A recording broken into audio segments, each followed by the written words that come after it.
এই আয়াতে কারিমার এই অংশটুকুন যেটা আমি পড়েছি, ছোট্ট হলে কি হবে, কিন্তু অনেক দামি আয়াত। কোরআন শরীফের সমস্ত আয়াতই তো দামি দামি, মহাদামি, কিন্তু এই আয়াত আরো দামি। কেমন দামি? হযরত ওমর ফারুক রাদিয়াল্লাহু তাআলা আনহু খেলাফত আমলে একজন ইহুদি গিয়ে ওমর ফারুক রাদিয়াল্লাহু তাআলাকে ডেকে বলতেছে, আমিরুল মুমিনিন, বলো আপনাদের ধর্মগ্রন্থে এমন একটা আয়াত আছে, যেই আয়াতটা যদি আমাদের ধর্মগ্রন্থে নাজিল হইতো, তাহলে এই আয়াত নাজিল হওয়ার দিনটাকে আমরা আনন্দের কারণে ঈদের দিন বানায় ফেলতাম। বুঝেন, ইহুদি পর্যন্ত ঈর্ষা করে এই আয়াতের জন্য। হযরত ওমর ফারুক রাদিয়াল্লাহু তাআলা জিজ্ঞেস করলেন, কোন আয়াত বলো তো দেখি। ইহুদি বলে, আল-ইয়াওমা আকমালতু লাকুম দীনাকুম ওয়া আতমামতু আলাইকুম নি'মাতি ওয়া রাদিতু লাকুমুল ইসলাম দীনা। ইহুদি আয়াত পড়ল। ইহুদি নবী আলাইহিস সালাম তখন বললেন, আরে তোমরা তো এই আয়াত তোমাদের কিতাবে নাজিল হইলে নাজিল হওয়ার দিনটাকে ঈদ বানাইতে। তোমরা জানো কি আল্লাহ পাক আমাদেরকে এই আয়াত যেদিন নাজিল করেছেন, সেই দিন ডাবল ঈদের দিনে আল্লাহ নাজিল করে দিয়েছেন। তোমরা তো সিঙ্গল ঈদ বানাইতা, আর আল্লাহ নাজিল করতেই আমাদেরকে ডাবল ঈদের দিনে আয়াত নাজিল করে দিয়েছেন। ইহুদি অবাক, ডাবল ঈদের দিন আবার কোনটা? ডাবল ঈদের দিন। রাসূল হযরত ওমর ফারুক রাদিয়াল্লাহু তাআলা তখন বললেন, দেখো এই আয়াতে কারিমা নাজিল হয়েছে বিশ্ব নবীজির বিদায়ী হজে, আরাফার মাঠে। ওই দিন জুমাবার ছিল। জুমাবার মুসলমানদের সাপ্তাহিক ঈদের দিন। তারপরে আবার আরাফা, এটা আরেকটা ঈদ। আসরের পরে আল্লাহ পাক রব্বুল আলামিন এই আয়াতে কারিমা নাজিল করেছেন। এখন এই আয়াতে কারিমাতে কেমন কি এমন ছিল যে ইহুদি পর্যন্ত এটা পাওয়ার জন্য ঈর্ষান্বিত। এই আয়াতে কারিমার ভিতরে মহান ঘোষণা আছে।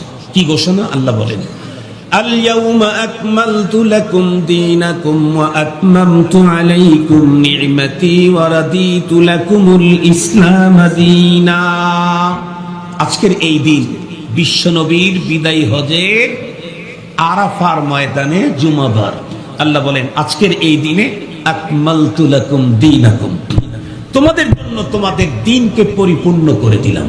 সুবহানাল্লাহ বললেন না? ওয়া আতমামতু আলাইকুম নি'মাতি, আর আমার নিয়ামতকেও পূর্ণতা দিলাম আজকে। ওয়া রাদিতু লাকুমুল ইসলাম দীনা, কিয়ামত পর্যন্ত দ্বীন হিসাবে ইসলামকেই মনোনীত করলাম।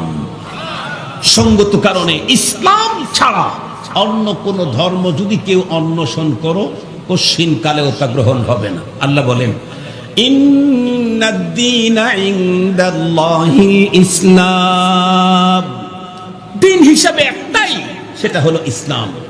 ওয়া মান ইয়াবতাগি গায়রাল ইসলামি দীনা ফালান ইউকবালা মিন, ইসলাম ছাড়া অন্য কোন ধর্ম যদি কেউ অবলম্বন করে, আল্লাহ পাকের স্পষ্ট বক্তব্য, পশ্চিমকালেও তা গ্রহণ করা হবে না।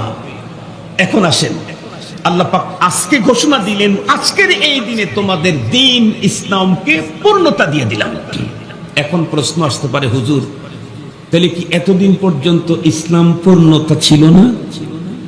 অতীত জামানার নবীদেরকে তো আল্লাহ তাআলা দ্বীন দিয়েছিলেন, তাদের দ্বীনটা কি তাহলে অপূর্ণ ছিল?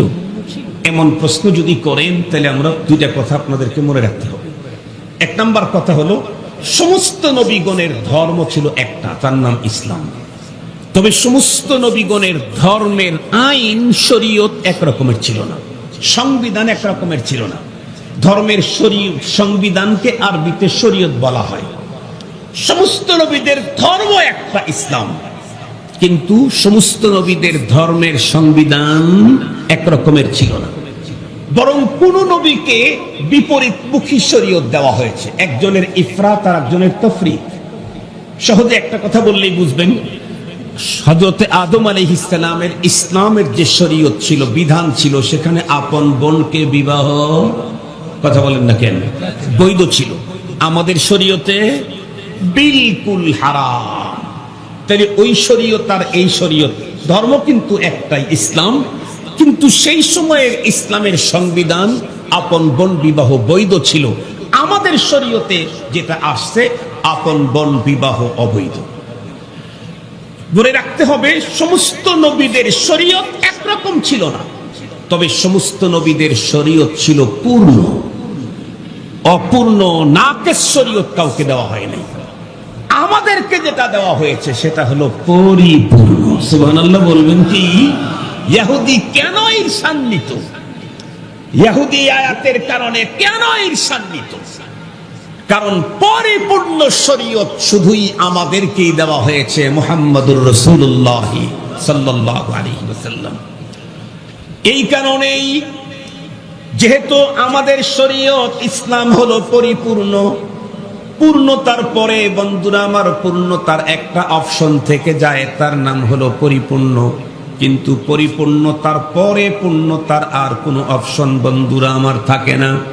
এ কারণেই তো আমাদের শরীয়তের পরে কিয়ামত পর্যন্ত আর কোনো শরীয়ত আমদানির সুযোগ নাই।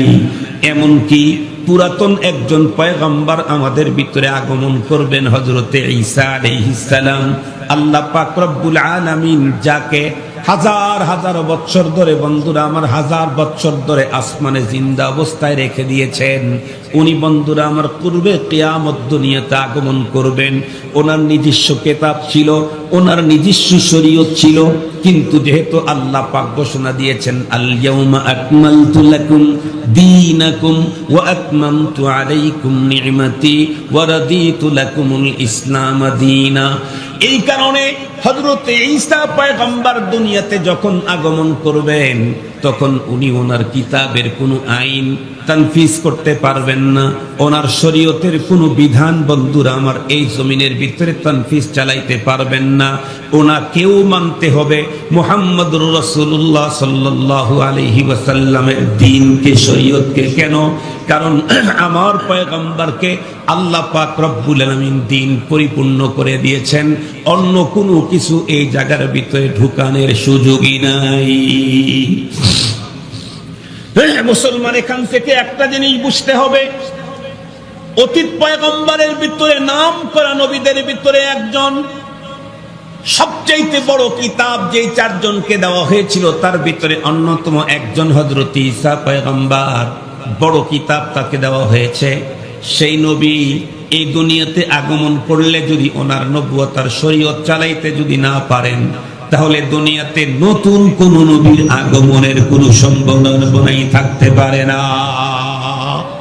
পুরাতন নবী যদি তার শরীয়ত চালাইতে না পারে, তাহলে গোলাম আহমদ কাদিয়ানীর নতুন শরীয়ত আমদানির কোন সুযোগ আছে কি? গোলাম আহমদ কাদিয়ানীর নবুয়তের দাবি করার কোন সুযোগ নাই। এজন্যই বাংলাদেশের একজন বড় মুফাসসির ছিলেন, ওই রকমের মুফাসসির বাংলাদেশের জমিনে আর কোনোদিন জন্ম নিবে কিনা জানি না। উনি একটা বক্তব্য, ওনার অনেক কথাই তো সুন্দর ছিল, তার একটা কথা আমার কাছে সবচাইতে বেশি মজা লেগেছে। ওনার বক্তব্যে আছে, আমার নবীজির পরে এই পৃথিবীতে কেউ যদি নবুয়তের দাবি করে, আর সেই দাবিদার নবুয়তের দাবিদারের কাছে যদি কেউ বলে তুমি যে নবী বলে দাবি করছো দলিল দাও, উনি বলেন দলিল চাওয়াও জায়েজ না। দলিল চাওয়াও, তার মানে সে যদি দলিল দেয় তুমি কি তাকে মানবে? মানলে কি তুমি মুমিন থাকবে না? আল ইয়াউমা আকমালতু লাকুম, নবুয়তের এই এটার উপরে সিলগালা মেরে দিলাম, ইসলামকে পূর্ণতা দিয়ে দিলাম। এমন কোন অপশন ফাংশন নাই তোমার জীবনে যেখানে ইসলাম তোমাকে স্পষ্ট নীতিমালা দেয় নাই। আল হালালু বাইয়িন ওয়াল হারামু বাইয়িন, স্পষ্ট নীতিমালা ইসলাম আমাকে দিয়েছে। আমি ঘুমাইতে যাব, ইসলাম আমাকে ঘুমের তরিকা শিখিয়েছে। আমি কোথাও চাকরি করতে যাব, ইসলাম আমাকে চাকরির পদ্ধতি পথ পদ্ধতি স্পষ্ট বর্ণনা করে দিয়েছে। আমি কৃষি কাজ করতে যাব, কৃষি কাজ করার পদ্ধতি ইসলাম আমাকে শিখিয়েছে। আমার টাকা নাই, অমুকের টাকা আছে, আমার বুদ্ধি আছে, দুইজনে তার টাকা আমার বুদ্ধি দিয়ে ব্যবসা করব, ইসলাম আমাকে স্পষ্ট নীতিমালা দিয়েছে। হেদায়া খুলে দেখেন, স্পষ্ট কোরআন খুলে দেখেন, হাদিস খুলে দেখেন, স্পষ্ট নীতিমালা আছে। তোমার টাকা আছে, বুদ্ধি নাই, ওর বুদ্ধি আছে, টাকা নাই, তোমার টাকা তার বুদ্ধি দিয়ে ব্যবসা করো, কি কি নীতিমালায় করতে হবে স্পষ্ট বলে দিয়েছে। মুহতারাম হাজরিন, এখন তোমার একটা জিনিসের প্রয়োজন, কিন্তু তোমার কাছে টাকা নাই।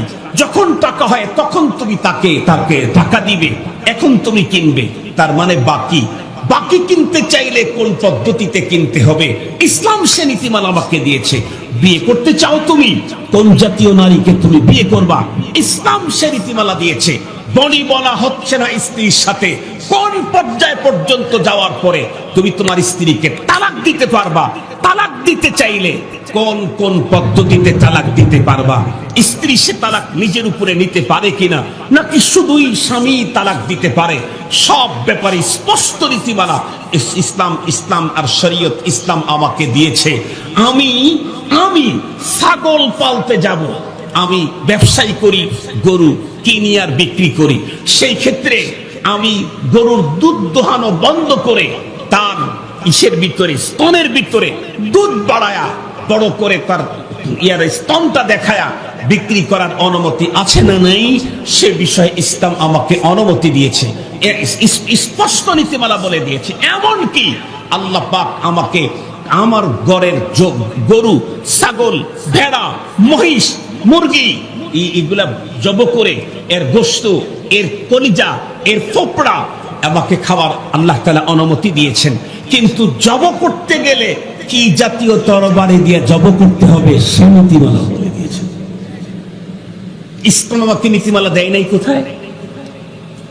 যে ইসলাম আমাকে হাসি কান্নার নীতি দিয়েছেন, যে ইসলাম আমাকে অর্থ ইনকামের নীতি দিলেন, যে ইসলাম আমাকে বন্ধুরা আমার ইনকাম করা অর্থগুলা ব্যয় করার নীতি বর্ণনা করলেন, যে ইসলাম আমাকে পোশাকের নীতি দিলেন, যে ইসলাম আমাকে বডি সাজাবার নীতি দিলেন, যে ইসলাম আমাকে শিক্ষা গ্রহণ করার নীতি দিলেন, যে ইসলাম আমাকে স্ত্রী বিবাহ করার নীতি দিলেন, যে ইসলাম আমাকে অনুষ্ঠান পরিচালনা করার নীতি দিলেন, সেই ইসলাম কি আমাকে রাষ্ট্র পরিচালনা করার নীতি দেয় নাই?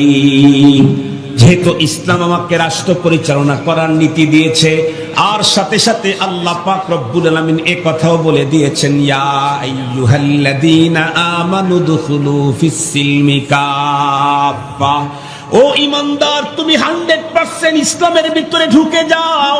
কেন ইসলামের বাইরে থাকার তোমার পারমিশন নাই, সাথে সাথে ইসলামের বাইরে যাওয়ার তোমার প্রয়োজন তো নাই। কেন? আল ইয়াউমা আকমালতু লাকুম দীনাকুম ওয়া আতমামতু আলাইকুম নি'মাতি ওয়া রাদিতু লাকুমুল ইসলাম দীনা। তোমাকে দিন পরিপূর্ণ করে দিলাম। তোমার জীবনের একদম জন্মের মুহূর্ত থেকে শুরু করে মৃত্যুর মুহূর্ত পর্যন্ত, এমনকি মরণের পরে তোমাকে কয়টা কাপড় দিয়ে কবরের ভিতরে রাখতে হবে, মরণের পরে তোমাকে চিৎ করে শোয়াইতে হবে নাকি কাত করে শোয়াইতে হবে, মরণের পরে তোমার কবরটা কোন পদ্ধতিতে খনন করতে হবে, সবগুলা পদ্ধতি কমপ্লিটলি বর্ণনা করে দেওয়া হয়েছে ইসলামের ভিতরে। সঙ্গত কারণে একজন মুসলিম জীবন থেকে মৃত্যু পর্যন্ত অন্য কারো সভ্যতা ধার করে আনার প্রয়োজন নাই। স্পষ্ট রীতিমালা দিয়েছে। বাইরে যদি যাও তাহলে যাদের সাদৃশ্য অবলম্বন করবে তোমার হাসর তার সাথে হবে। এই কথাটা একটা ঘটনা বলার ওয়াদা দিয়েছি, ঘটনাটা বলে আপনাদের কাছ থেকে বিদায় নিচ্ছি। হাকিমুল উম্মত মুজাদ্দিদুল মিল্লাত শাহ আশরাফ আলী থানভী রাহমাতুল্লাহি আলাইহি পছন্দিদা ওয়াকিয়া, এই কিতাবটা ম্যাক্সিমাম হুজুরদের কাছে আছে। পছন্দিদা ওয়াকিয়া থানভী রাহমাতুল্লাহি আলাইহির ওইখানেই মনে হয় এই ঘটনাটা আছে। এক বুজুর্গ ছিল আরবে, শেখ ওয়াহান। এই লোকটা তেলের ব্যবসা করত, তেল। এই তার ওইখানকার এক ঘটনা একজন বর্ণনা করছেন যে মক্কাতুল মুকাররমাতে একজন মানুষের ইন্তেকাল হলো, সে আলেম। ইন্তেকাল হলে সকলে মিলে সিদ্ধান্ত নিল তাকে পারিবারিক কবরস্থানে দাফন করে দিবে। দাফন করে দিয়েছে। আপনারা যারা হজব্রত পালন করতে গেছেন তারা দেখেছেন মক্কা শরীফের, মদিনা শরীফের কবরগুলা কিন্তু আমাদের দেশের মতো সিস্টেম না। ওইখানে কি বাঁশ দেওয়ার সিস্টেম আছে? বাঁশ কই পাবে? নাই। ওইখানকার সিস্টেম ভিন্ন রকমের। একই কবরের ভিতরে রেখে দিল, উপরে ঢাকনা দিয়ে আটকে দিল। এরপরে অনেক দিন পর 2-4-5 বছর পরে যখন সম্ভাবনা যে এখন আর ওই লাশটা আসার এখন নাই, এমনি তো মক্কা মদিনাতে মক্কা শরীফে নিজের চোখেই তো দেখেছি কোন জিনিস মরে গেলে সেটা পচে না। দেখছেন কি আপনারা? মক্কা শরীফে কোন জিনিস মরে গেলে সেটা পচে না, এটা আমি নিজের চোখে দেখেছি। মানুষ মরে গেলেও পইচা ফুইলা ফাইটা যায় না বাংলাদেশে, মানুষ মরে গেলেও পচে না, ফাটে না। ওই দেশের আবহাওয়াটাই ওই রকম। আমরা প্রথম 8 সালে যখন প্রথমে আল্লাহ তাআলা হজে নিয়েছেন, আমি শুনছিলাম তখন যে হজের যারা নিয়ে যায় তারা নাকি কোরবানির বিষয়টা একটু এদিক সেদিক করে। আর কোরবানির বিষয়টা তো জটিল বিষয়। কোরবানি নিশ্চিত না হওয়া পর্যন্ত আপনি হালাল হতে পারবেন না, হলফ করতে পারবেন না। যদি আপনার কোরবানি হওয়ার আগে আপনি হালাল হয়ে যান তাহলে আপনার ঝামেলা হয়ে গেল হজে। এই জন্য আমি আগের থেকে নিয়ত করছি যত কষ্টই হোক কোরবানি আমি নিজ হাতে দেব, তারপরে আমি হলফ করব। এত কষ্ট করে হজে গেছি, একটা কারণে আমার হজ নষ্ট হবে তা হবে না। তো পরে গিয়েছি আমি ওনাদের সাথে ওই পশুর হাটে, গিয়া দেখি অনেক দুম্বা ভেড়া মরে আছে, পাশে রেখে দিছে, মরে গেছে এখানে রেখে দিছে, শুটকি হয়ে যেতেছে, কোনো গন্ধ নেই, শুটকি হয়ে যায়।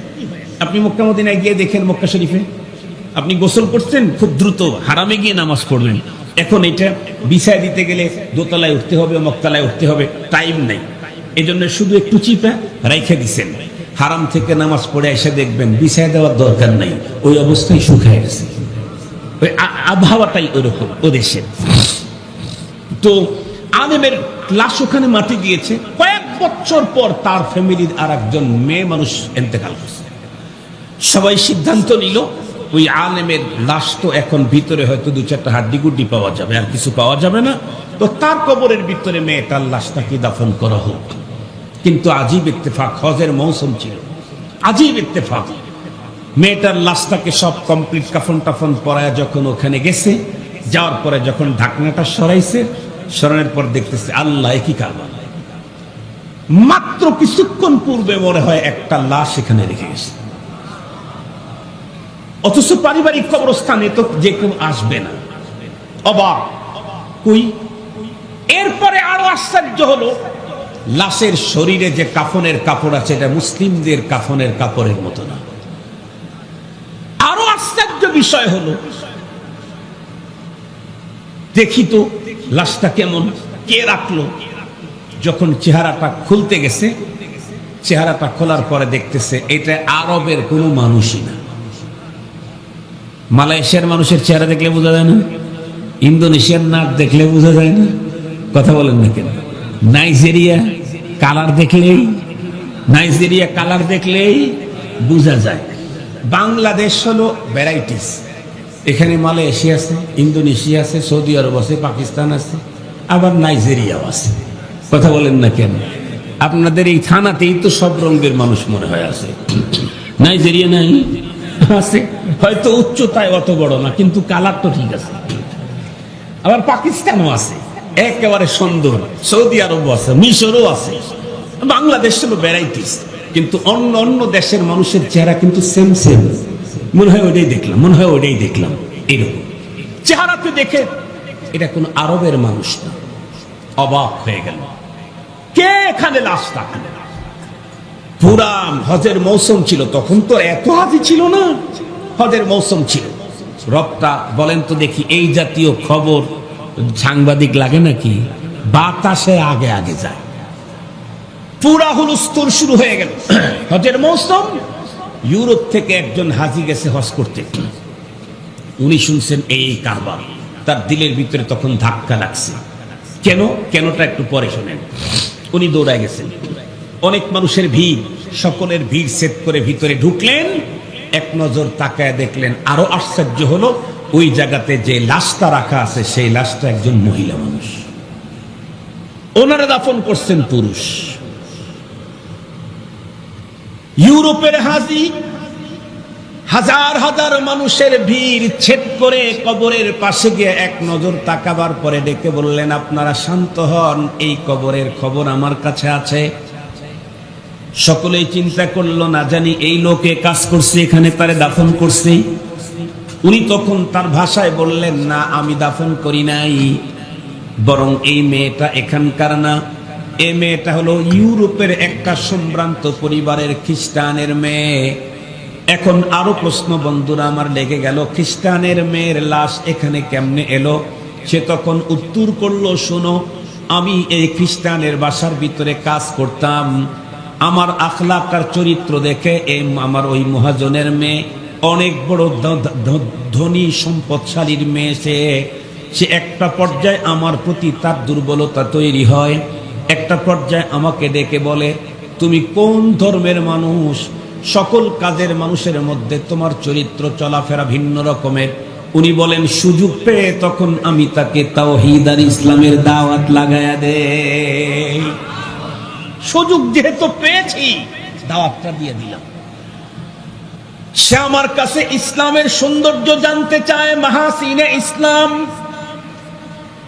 আমি বড় কষ্ট করে ছোট্ট বন্ধুরা আমার 1-2টা পুস্তিকা তার হাতের ভিতরে দিয়ে দিলাম এবং তাকে বলতাম, তুমি গোপনে গোপনে একটু আমার কাছে আসো, একটা একটা করে ইসলামের সৌন্দর্যের কথা তোমার সামনে তুলে ধরবো।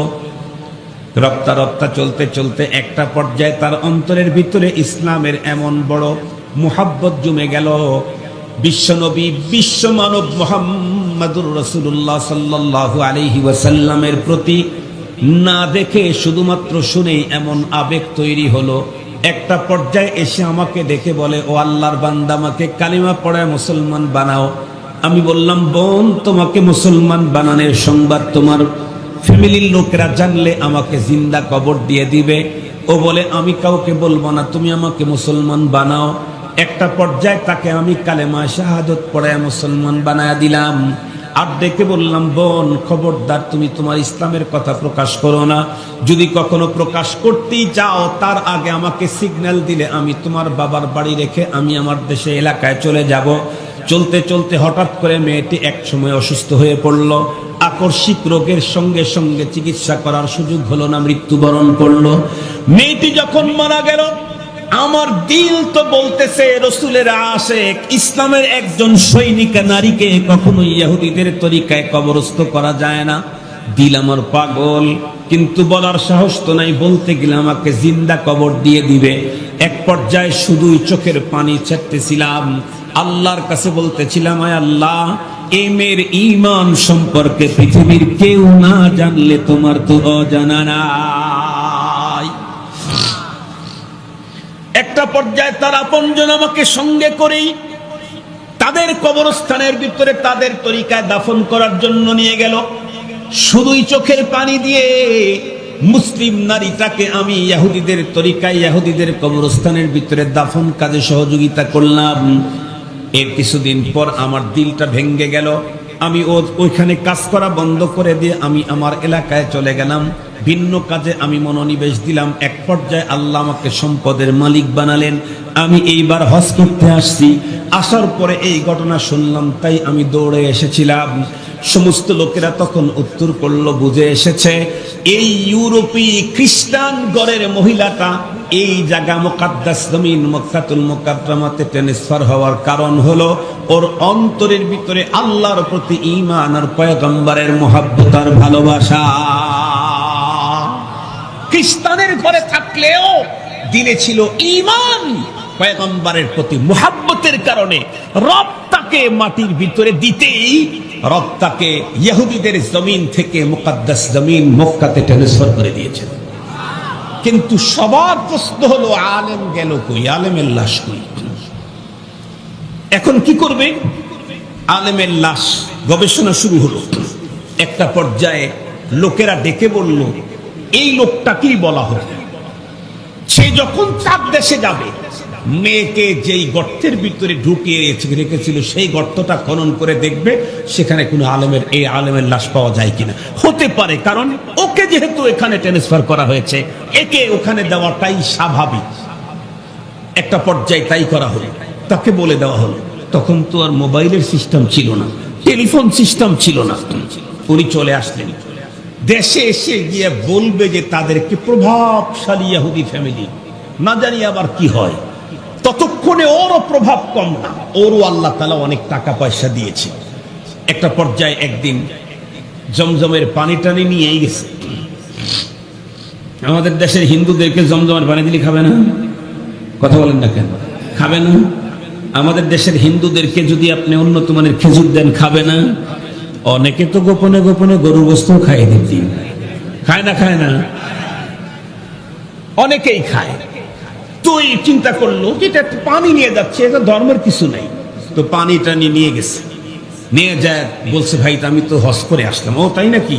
তুই তো অনেক সম্পদ অনেক কৌশলতি বিনিময় করার পরে বলছে, ভাই আমি কিন্তু আল্লাহর ঘরে যায় এক আশ্চর্য জিনিস দেখে আসছি। কি? আপনার মেয়ের লাশ দেখছেন মক্কায়। বলে, তুই তো দাঁড়িয়ে মক্কায় গিয়ে ফুল পাগল হয়ে আইছিস। মক্কায় গিয়ে ফুল পাগল হয়ে আইছিস। তোর সাথে করেই তো আমার মেয়েকে, আমি খ্রিস্টান, আমার মেয়ে খ্রিস্টান, যদি যায় তাহলে কোনো খ্রিস্ট রাষ্ট্রে যাবে। ওদের তো কোনো রাষ্ট্রই নাই। কথা বলেন না কেন? ইসরায়েল ওদের নিজস্ব জায়গা না জোর দখল করা? আবার একটু জোরে বলেন, জোর জবরদখল করা। এই জন্য ইনশাআল্লাহ খুব বেশি দিন টিকতে পারবেন না। ইনশাআল্লাহ গাজার মজলুম বাচ্চাদের রক্তের স্রোতে ইনশাআল্লাহ ইসরায়েল ভেসে যাবে। ইসরায়েল ওইখানে ইহুদিদের কবর রচনা হবে। শুনলে বড় অবাক হবেন। এই ঈদের আগে এক গাজার এক বাচ্চা, কি পরিমাণে খাদ্য সংকট, পানি সংকট, চিকিৎসার সংকট, এক বাচ্চা ক্ষুধায় তৃষ্ণায় কাতর হয়ে মাকে বলতেছিল, মা শহীদ হলে তো জান্নাতে যাব। বলে, হ্যাঁ জান্নাতে গেলে তো আর খানা পানির কোনো অভাব নাই। না, তাহলে তো শহীদ হওয়াই ভালো।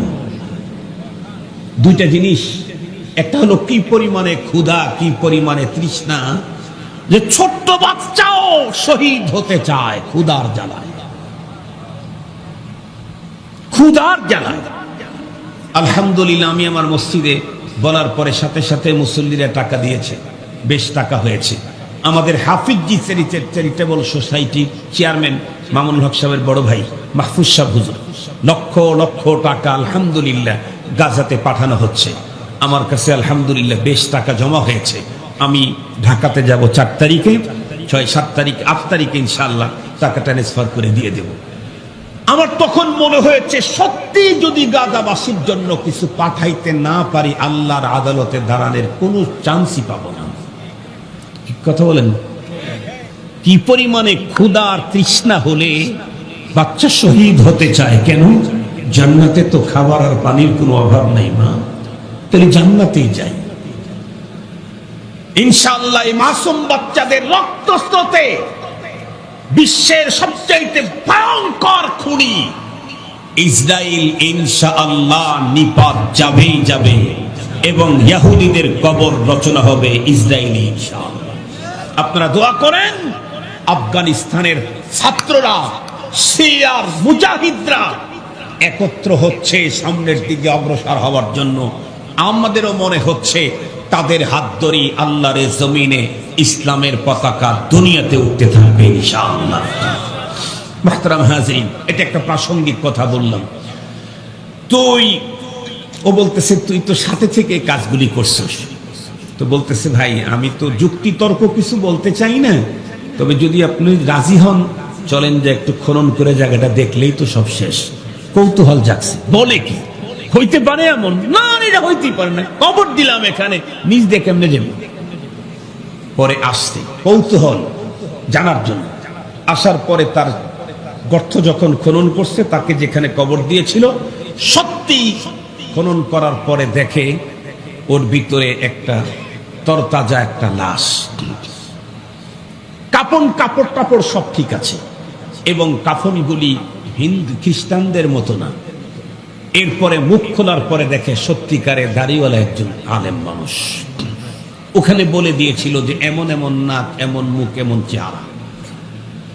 এরা তো অবাক হয়ে গেল, কিরে তো আমার মেয়ের লাশ খ্রিস্টানের রাজ্য থেকে মক্কায় যাবে কেমনি? ও তখন নির্ভয়ে বলে, আমাকে যদি অভয় দেন তাহলে একটা কথা বলতে চাই। কি?